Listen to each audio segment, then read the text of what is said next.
দেখো এই problem number 4 এ একটা জিনিস লক্ষ্য করে দেখো যে আমি আগের দিন যে অঙ্কগুলো করিয়েছিলাম তার মধ্যে থেকে এইরকম ধরনের অঙ্ক তোমাদের আসতে পারে। ঠিক আছে, তো আমাদের এই অঙ্কগুলোর মধ্যে দেখো কি আমাকে ক্যালকুলেট করতে বলেছে, যে কারেন্ট অ্যাসেটস আমাকে ক্যালকুলেট করতে হবে। এবার কারেন্ট অ্যাসেটস আমি কিভাবে ক্যালকুলেট করব এই ইনফরমেশন গুলো থেকে? দেখো বলেছে স্টক টার্নওভার রেশিও 4 টাইম। তাহলে প্রথমে আমাকে সূত্র ধরে কাজ করতে হবে। স্টক টার্নওভার রেশিও, এটা আমি আগে খাতায় লিখে দিব। স্টক টার্নওভার রেশিও 4 টাইমস, তার মানে স্টক টার্নওভার রেশিওর সূত্রটা কি? স্টক টার্নওভার রেশিওর সূত্রটা কি? স্টক টার্নওভার রেশিওর সূত্রটা হচ্ছে cost of goods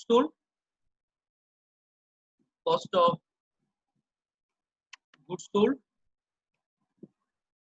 divide by average inventory. ঠিক আছে, এটা সূত্র।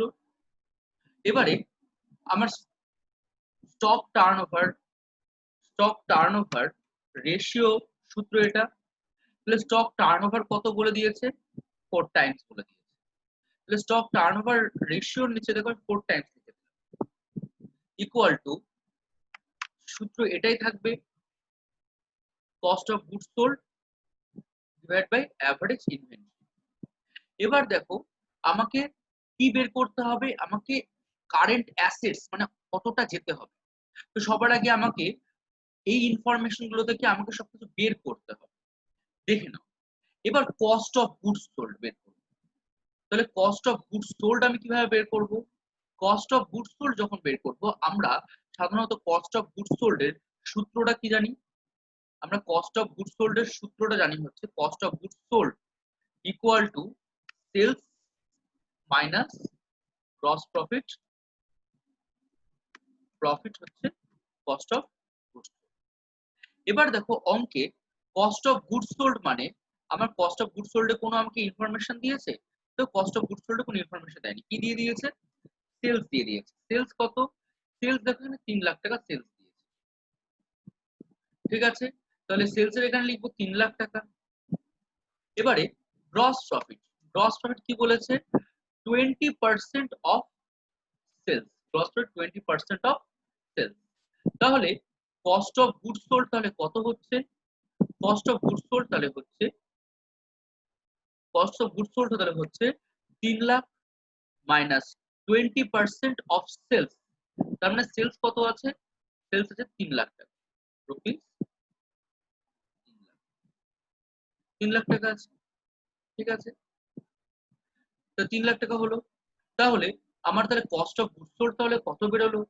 কস্ট অফ গুডস সোল্ড তাহলে বেরোলো হচ্ছে 3 লাখ মাইনাস রুপিস 60,000। তাহলে কস্ট অফ গুডস সোল্ড তাহলে বেরোলো হচ্ছে রুপিস 2,40,000। তাহলে হয়ে গেল। তাহলে আমি কস্ট অফ গুডস সোল্ডটা বের করে ফেললাম। আর কি বের করতে হবে? ভালো করে লক্ষ্য করে দেখো, আমাকে একটা অ্যাভারেজ ইনভেন্টরির এরিয়াটা আমাকে কিন্তু বের করতে হবে। এবার average inventory, cost of goods সোল্ডটা বের করে ফেললাম, এবার অ্যাভারেজ ইনভেন্টরি বের করতে, যে অ্যাভারেজ। তাহলে অ্যাভারেজ ইনভেন্টরি মানে কি? অ্যাভারেজ ইনভেন্টরি মানে হচ্ছে opening stock plus closing stock divide by 2। তাহলে এবার opening stock plus closing stock divide by 2 বলে দিয়েছে। এবারে আমি এখানে কিভাবে বের করব? দেখো এখানে ইনফরমেশন দিয়েছে stock at the end 20,000 more than stock at beginning। তাহলে stock at end 20,000 more than the beginning।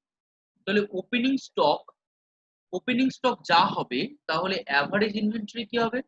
Average ইনভেন্টরিতে opening stock যা হবে তাহলে ওপেনিং স্টকের থেকেও 20,000 টাকা বেশি কি হবে? Closing stock. তাহলে কি আমরা তাহলে ক্লোজিং স্টক মানে কি বুঝলাম? ক্লোজিং স্টক মানে বুঝলাম আমরা তাহলে ক্লোজিং স্টকের মানেটা বুঝলাম, ক্লোজিং স্টক ইকুয়াল টু তাহলে ক্লোজিং স্টক ইকুয়াল টু, মানেটা বুঝলাম, closing stock equal to opening stock plus 20,000। ঠিক আছে, এটা মানেটা বুঝলাম। তাহলে closing stock equal to opening stock plus 20,000 বলে দিয়েছে। তাহলে আমরা তাহলে এখানে লিখতেই পারি, তাহলে অ্যাভারেজ ইনভেন্টরি দিয়ে, যে average inventory equal to opening stock. তো ওপেনিং স্টকের জায়গায় ঠিক আছে, কিন্তু ওপেনিং ক্লোজিং স্টক মানে কি? ক্লোজিং স্টক মানে হচ্ছে ওপেনিং স্টক প্লাস 20,000, এটা আমরা লিখতেই পারি। ঠিক আছে, ওকে, তাহলে এটা লিখতেই পারি। এবার যদি আমরা ক্যালকুলেশন করি, এটার উপর যদি আমি ক্যালকুলেশন করি, তাহলে কিভাবে করতে হবে? যে average inventory equal to 2 opening stock plus 20,000। ঠিক আছে, এবার যদি পরের লাইনে যদি এটাকে আমরা ভাগ করে নিই, কিভাবে ভাগ করব? 2 কমন নিয়ে নেব। 2 যদি কমন নিয়ে নিই, তাহলে কি হবে? এখানে 10,000 টাকা হয়ে যাবে, ডিভাইড বাই 2। ঠিক আছে, তাহলে পরের লাইনে কি করব?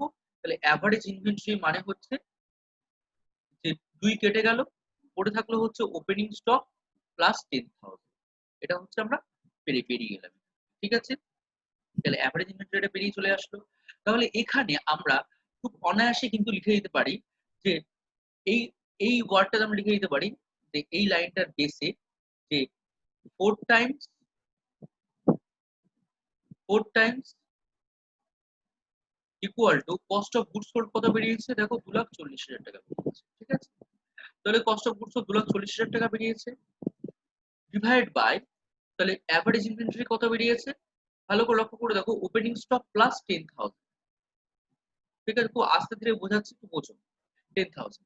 এবার যদি আমি ক্রস মাল্টিপ্লিকেশন করি, তাহলে নিচেরটা 4 এর সাথে গুণ হয়ে যাবে। মানে কি হবে তোমরা ভালো করেই জানো, যদি এটা ডিভাইড বাই এটা আছে, ঠিক আছে, 2,40,000 ডিভাইড বাই ওপেনিং স্টক, তাহলে নিচে ওপেনিং স্টক আছে, তাহলে নিচেটা কি হবে? উপরে এর সাথে গুণ হয়ে যাবে, কারণ এখানে নিচে ডিভাইড বাই 1 আছে, তো 1টা এর সাথে গুণ হবে আর এটা এর সাথে গুণ হবে। তাহলে ক্রস মাল্টিপ্লিকেশন ছোটবেলা থেকে শিখেছি, খুব কঠিন কিছু নয় এটা। যারা বুঝো না এই জিনিসগুলো, তারা একটু তাহলে আগের বইগুলো একটু পড়ো। ঠিক আছে, তাহলে গুণ করলাম, তাহলে 2 ওপেনিং স্টক প্লাস রুপিস 40,000। ঠিক আছে, ইকুয়াল টু রুপিস 2,40,000। ঠিক আছে, জায়গাটা বোঝা গেল। এবারে এই 40,000 টাকাকে এইদিকে যদি নিয়ে আসি আর 4টা যদি নিচে নামিয়ে দিই, তাহলে একবারে হয়ে যাবে, খুব ইজি। তাহলে দেখো opening stock equal to rupees 2,40,000 minus এইদিকে 40টা চলে আসলো, রুপিস 40,000 ডিভাইড বাই 4টা নিচে নেমে চলে আসছে। ঠিক আছে, তাহলে ওপেনিং স্টক ইকুয়াল টু তাহলে কত বেরোবে? ওপেনিং স্টক ইকুয়াল টু তাহলে বেরিয়ে যাচ্ছে 2,40,000 থেকে 4 বাদ দিলে 2,00,000 টাকা, আর ডিভাইড বাই 4 করলে হচ্ছে রুপিস 50,000 টাকা। ঠিক আছে, তাহলে ওপেনিং স্টক বেরিয়ে গেল 50,000। তাহলে ওপেনিং স্টক যদি 50,000 বেরোয়, তাহলে ক্লোজিং স্টক কত হবে? ক্লোজিং স্টক তাহলে হবে হচ্ছে, একটু আগে দেখলে ওপেনিং স্টকের ক্লোজিং স্টক তাহলে হবে ওপেনিং স্টক প্লাস 20,000। তাহলে এটা আমরা লিখে দিতে পারি, তাহলে ওপেনিং স্টক কত বেরোলো? 50,000 রুপিস 50,000 ডিভাইড প্লাস 20,000, তাহলে রুপিস 70,000।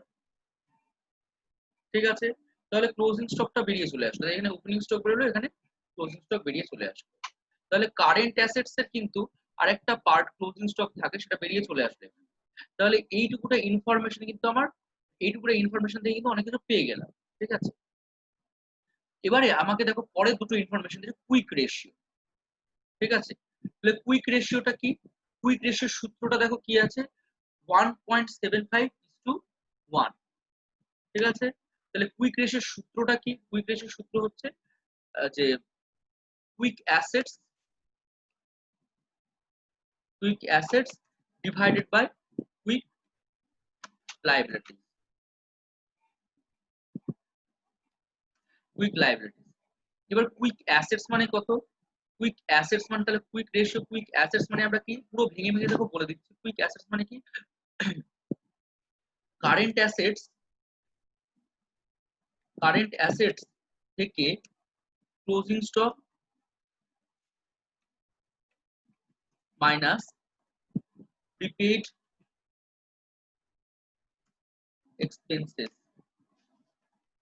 ঠিক আছে, ডিভাইড বাই আমরা কুইক লাইবিলিটিস মানে কি কারেন্ট লাইবিলিটিস, ঠিক আছে, মাইনাস ব্যাংক ওভারড্রাফট, ঠিক আছে।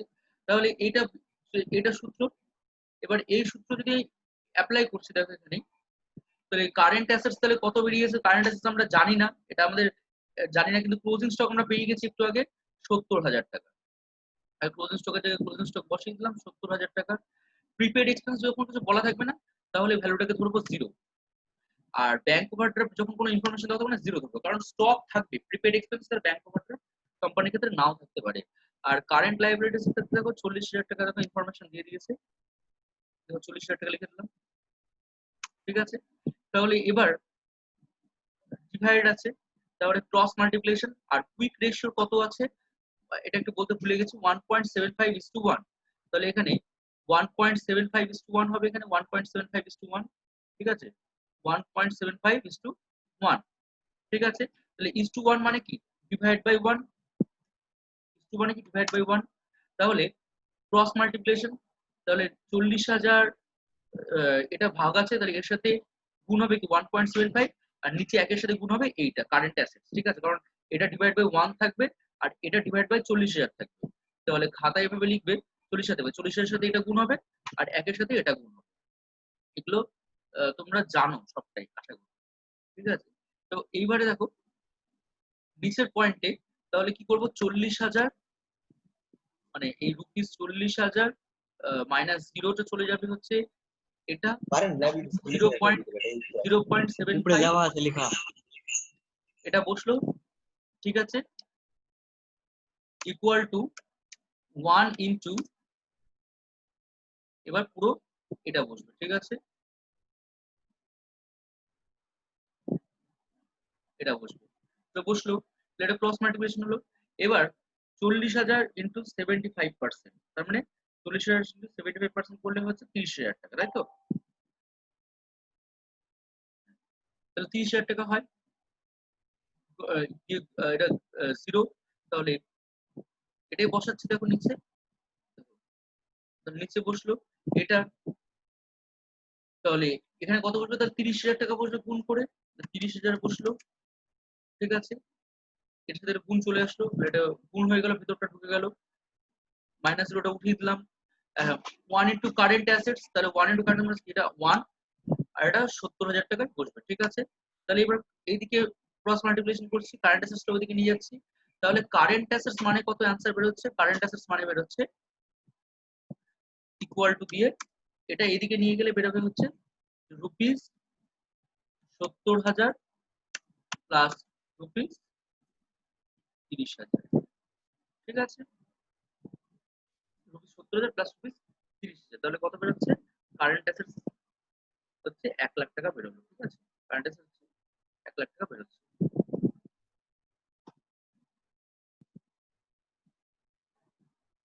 তাহলে কারেন্ট অ্যাসেটস হচ্ছে রুপিস 1 লাখ টাকা, ঠিক আছে, 1 লাখ টাকা বেরোচ্ছে। তো 1 লাখ টাকা যেটা বেরোলো সেটাই হচ্ছে কারেন্ট অ্যাসেটস, এটাই কিন্তু এর ভ্যালুটা বেরিয়ে চলে আসলো, ঠিক আছে। তাহলে এখানে যে অ্যান্সারটা চেয়েছিল, ঠিক আছে, যে ক্যালকুলেট কারেন্ট অ্যাসেটস, ঠিক আছে, ক্যালকুলেট কারেন্ট অ্যাসেটস, তো ক্যালকুলেট যখন কারেন্ট অ্যাসেটস যখন ক্যালকুলেট করতে বলবে তখন কিন্তু এইভাবে এটাকে ক্যালকুলেট করতে হবে, ঠিক আছে, ঠিক আছে। তাহলে কারেন্ট অ্যাসেটস এর অ্যামাউন্টটা কিন্তু এখানে বেরিয়ে চলে আসলো, ঠিক আছে। এইভাবে অঙ্কগুলোকে ক্যালকুলেট করতে হবে, ঠিক আছে। দেখো এবার এই অঙ্কটা হ্যালো স্যার, দেখো এই অঙ্কটা দেখো এবার এই অঙ্কটা দেখো, ক্যাশ আমাকে বলেছে যে গ্রস প্রফিট রেশিওটা আমাকে বের করতে হবে। তো গ্রস প্রফিট রেশিও যদি বের করতে হয়, তো গ্রস প্রফিট রেশিওর সূত্রটা কি, আমাকে সবার আগে সূত্রগুলোকে একটু প্রথম দিন আমি সূত্রগুলো বুঝিয়ে দিয়েছিলাম, সূত্রগুলো একটু দেখে নিতে হবে। তাহলে গ্রস প্রফিট রেশিওর সূত্র কি, গ্রস প্রফিট রেশিওর সূত্র হচ্ছে খুব ইজি, যে gross profit by net sales into 100 into 100 by net sales 100 100 ঠিক আছে। তাহলে এটা যে গ্রস প্রফিট রেশিওর সূত্র। এবার গ্রস প্রফিট রেশিওর আমাকে কি বের করতে হবে, গ্রস প্রফিটটা বের করতে বলেছে আমাকে, কিন্তু উপরে ডিরেক্টলি কিন্তু গ্রস প্রফিটটা বলে দেয়নি। তো আমি গ্রস প্রফিটটা আমাকে বের করতে হবে। কিভাবে বের করব? ভালো করে যদি আমি ট্রেডিং অ্যাকাউন্টের কথা ভাবি, ট্রেডিং অ্যাকাউন্ট, এখানে কেউ সেলস বসতো, এখানে ক্লোজিং স্টক বসতো, এখানে ওপেনিং স্টক বসতো, এখানে পারচেজ বসতো, ওয়েজেস বসতো, দিয়ে আমি এই ক্রেডিট সাইডটাকে যোগ করতাম, ডেবিট সাইডটাকে বিয়োগ, মানে এখান থেকে যা হতো এখান থেকে এই অ্যামাউন্টটাকে বিয়োগ করে যেটা পড়ে থাকতো, অর্থাৎ ডাইরেক্ট যে সমস্ত ডাইরেক্ট ইনকাম থেকে ডাইরেক্ট এক্সপেন্সেস গুলোকে লেস করতাম, দেন আমার গ্রস প্রফিটটা বেরিয়ে চলে আসতো। দেন এর অঙ্কটার ক্ষেত্রেও দেখো গ্রস প্রফিটটা কিন্তু কিভাবে বের করতে হবে, কিভাবে বের করতে হবে, টোটাল সেলস, নেট সেলস, আগে নেট সেলস, নেট সেলস মানে কি, নেট সেলস মানে হচ্ছে cash sales plus credit sales, ঠিক আছে, cash sales plus credit sales net sales, ঠিক আছে, ক্যাশ প্লাস ক্রেডিট, ঠিক আছে। তাহলে এটা যে নেট সেলস বেরিয়ে গেল এভাবে, ঠিক আছে। তাহলে নেট সেলস বেরিয়ে যাওয়ার পর তারপরে সূত্রটা কি, তারপরে জায়গাটা হচ্ছে যে আমাকে তারপরে নেক্সট লিখতে হবে হচ্ছে স্টক, ক্লোজিং স্টক। দেখো এখানে ক্লোজিং স্টক আছে, দেখো কি বলেছে, decrease in stock 10,000, decrease in stock 10,000, তার মানেটা কি হলো, তার মানেটা হচ্ছে যে এখানে সেলস দিয়ে দিয়েছে, ক্রেডিট সেলস দিয়েছে, purchase, cash purchase, credit purchase দিয়ে দিয়েছে, ক্যারেজ ইনওয়ার্ড দিয়ে দিয়েছে, স্যালারিজ দিয়ে দিয়েছে, ঠিক আছে। তাহলে আর এখানে ডিক্রিজ ইন স্টক 10,000, তাহলে ডিক্রিজ ইন স্টক মানে হচ্ছে স্টকটা ডিক্রিজ করেছে 10,000 হয়ে ডিক্রিজ করেছে, ঠিক আছে। তো কি করে করবো দেখো জিনিসটা, তাহলে এদিকে নেট সেলস বসলো, নেট সেলস, আচ্ছা নেট সেলস বসলো, এদিকে আর কি কি বসবে, এইদিকে কি বসবে, এইদিকে বসবে হচ্ছে plus closing stock, plus closing stock, ঠিক আছে। এবার এই যে ক্রেডিট সাইডটা লিখলাম, এবার ডেবিট সাইডটা লিখছি, কি কি বসে, opening stock, opening stock plus purchase, purchase, এখানে পারচেজ কি আছে, ক্যাশ পারচেজ, ক্রেডিট পারচেজ, দুটো পারচেজই কিন্তু বসবে এখানে, ঠিক আছে, ক্যাশ পারচেজ, ক্রেডিট পারচেজ, ঠিক আছে, পারচেজ ক্যাশ প্লাস ক্রেডিট, ঠিক আছে, ওকে।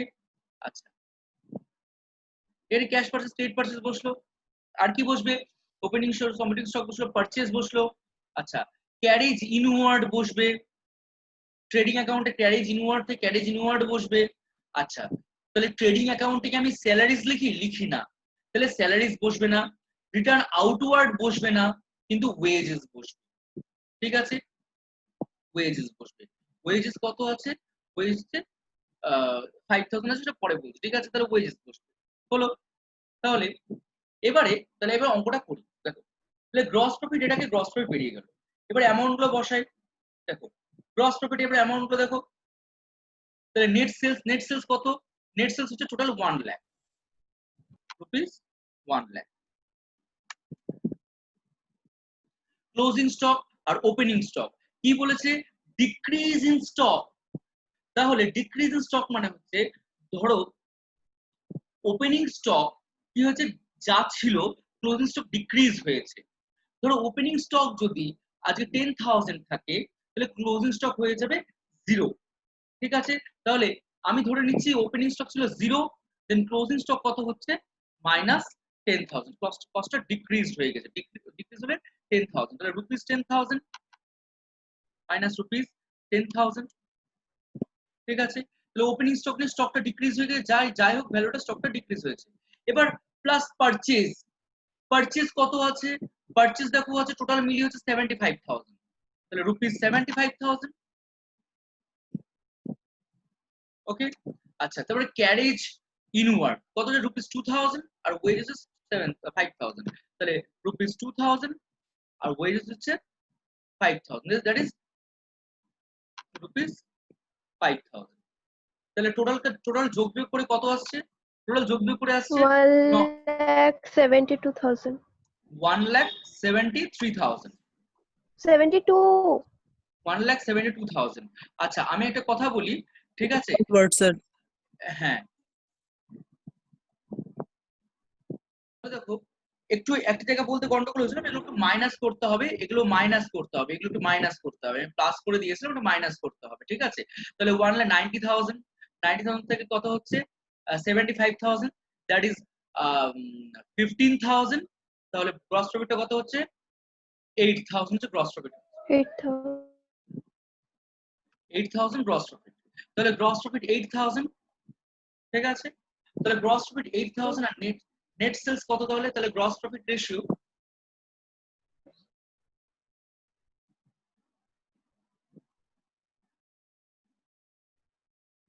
ঠিক আছে? তাহলে গ্রস প্রফিট কত হচ্ছে 8,000 আসছে, রুপিস 8,000, ঠিক আছে? ডিভাইড বাই নেট সেলস কত আসছে?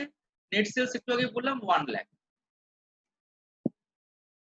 ঠিক আছে? আগে একটা রুপিস চিহ্ন বসিয়ে দেবে। তাহলে কত বের হচ্ছে?